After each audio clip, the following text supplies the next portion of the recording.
विश्वं दर्पणदृश्यमाननगरी तुल्यं निजान्तर्गतम् पश्यन्नात्मनि मायया बहिरिवोद्भूतं यथा निद्रया यः साक्षात् कुरुते प्रबोधसमये स्वात्मानमेवाद्वयम् तस्मै श्रीगुरुमूर्तये नम इदं श्रीदक्षिणामूर्तये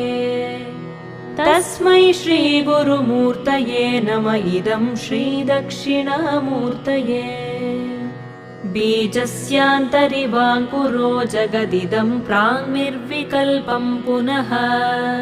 मायाकल्पितदेशकालकलना वैचित्र्यचित्रीकृतम्